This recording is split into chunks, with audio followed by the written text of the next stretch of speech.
C'est parti pour cette fin de 11e journée de l'Equimolis Star League à Coubertin dans le 16e arrondissement de Paris.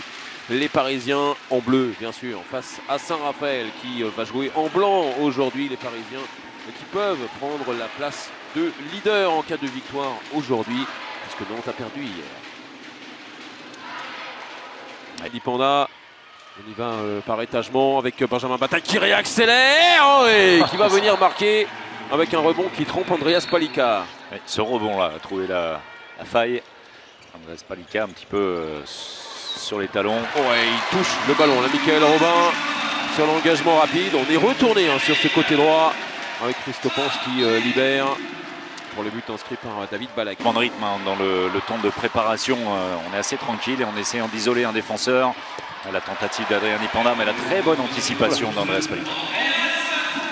Première part, la fin de passe, on va revenir avec le meneur néerlandais Nicolas Karabatic face à son copain Adrien Dipanda. Steins en 1 contre 1 avec Enigman, il est passé et il va y avoir 2 minutes pour le défenseur slovène. Bien sur ce que nous disait Benjamin Bro en avant-match, François Xavier, il parlait de la régularité des Raphaélois qui disaient justement généralement les débuts de match ils sont très cohérents et puis on perd un petit peu le fil minute après minute.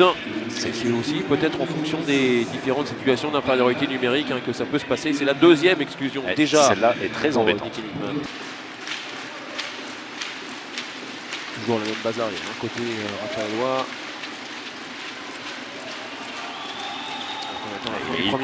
Il passe tout seul très facilement, vraiment. Couleur montpelliéraine, lui qui avait été déjà très buteur avec Ivry, superbe lob. Du numéro 44, Nicolas Karabatic. Tout en touché.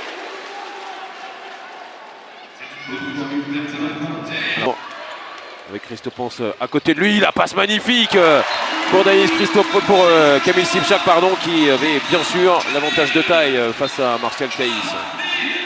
Et Caïs et puis Armani, parce que c'est décidément le score de Montpellier dans beaucoup de parties.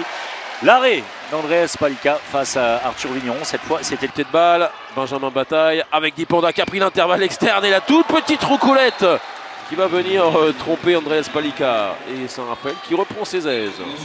Ils sont clairvoyants, ils sont lucides à l'image d'Adrien Dipanda qui dépose ce ballon. Arthur Vigneron l'avait fait également.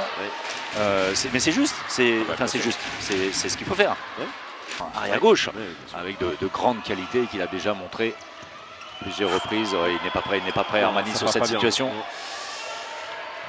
Et derrière, il n'y a personne dans le but et malgré l'envolée de Drevi Pachal, le but est marqué. Qui a tenté une Rune Damke. Vous vous rappelez ce mouvement assez incroyable, l'homme volant. Nouveau but. Il était avec le pied dans la zone. 5 secondes encore à jouer. Benjamin Bataille, le tir sur le poteau. Alors qu'il était complètement pris à contre-pied. Andreas Palika, fin de ces 30 premières minutes et avantage Paris.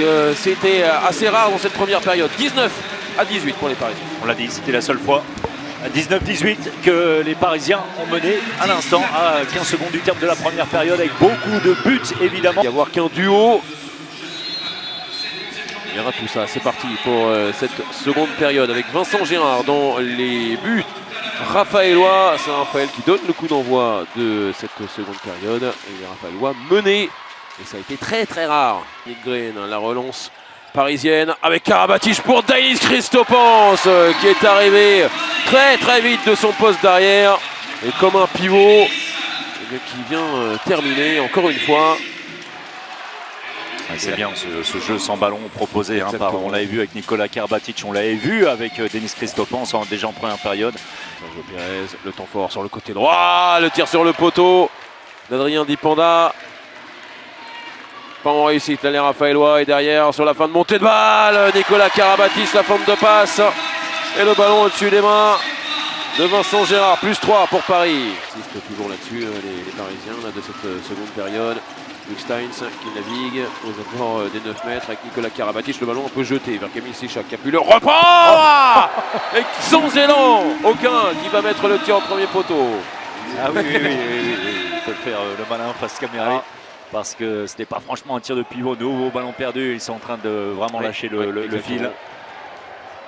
Bah oui, alors Adrien Dipenda qui s'occupe de son pote Nicolas Karabatic, mais le porteur du ballon. Adrien Dipenda et derrière Nicolas Karabatic tout en finesse. Il vient attaquer du côté de Dipenda évidemment. Avec Adrien Dipenda qui essaye de mettre de l'impact avec Benjamin Bataille en relais. Lui aussi fait un gros match, très gros match. Benjamin Bataille, mais il est un petit peu... On le préserve sur le terrain. Ah, la passe dans le dos, un gaucher justement pour un autre gaucher, Martial Caïs qui termine. Fort de Denis Christopons après son but. Il a les mains sur les genoux, là, le laiton vous le voyez en bas de votre écran. Alors que Drémy Pachal se heurte une fois et pas deux face à Yannick Green. Ah oui, la tentative de roucoulette dans un premier temps, la bonne lecture de Yannick Green et puis la récupération le plus prompt de Drémy Pachal avec ce roucoulette. Chabalot qui auront maîtrisé cette seconde période en faisant assez rapidement l'écart. On a parlé des circonstances un petit peu défavorables pour Saint-Raphaël. Le 38e but, on ne l'avait pas encore vu, Gauthier Oredon, auteur d'une très bonne préparation, grand espoir également, qui fait partie de cette génération menée par Baptiste Clé. À suivre, Paris s'impose finalement facilement. Oui. C'est-à-dire quand vous avez bataillé avec Kamil Sivchak tout le match et qu'il y a Gauthier Loredon qui vient terminer, vous pouvez être fatigué. Victoire donc finalement tranquille pour les Parisiens. Ça a été compliqué pendant 25-26 minutes avec des Raphaëlois très séduisants et puis ils ont dû finalement s'incliner face à la puissance de feu parisienne, la continuité parisienne aussi qui a fait vraiment la différence. Paris s'impose 38-30 dans cette 11e journée face à Saint-Raphaël. Et occupe avec Montpellier désormais la tête du classement. On savait de toute façon que contre une équipe de Paris, il faut toujours être à 100% pendant une heure. Je pense qu'on n'avait peut-être pas le fond de caisse pour tenir une heure et on a aussi quelques absents qui nous manquent à la rotation, une rotation en moins. Et contre une équipe de Paris, quand on veut gagner contre une équipe de Paris, c'est ce qu'on s'est dit à la mi-temps. On essaie de tout donner pendant une heure et c'est compliqué. Mais il y a du bien, il y a du moins bien. Il faut qu'on essaie de garder aussi le positif pour continuer à travailler parce que la saison est longue. On ne peut pas gagner 10 buts en 5 minutes. Le championnat il est difficile, les équipes jouent bien. Voilà, on savait que Saint-Raph en ici avait rien à perdre, ils allaient jouer leur jeu. Et ça a été difficile, on a eu du mal en début de première mi-temps.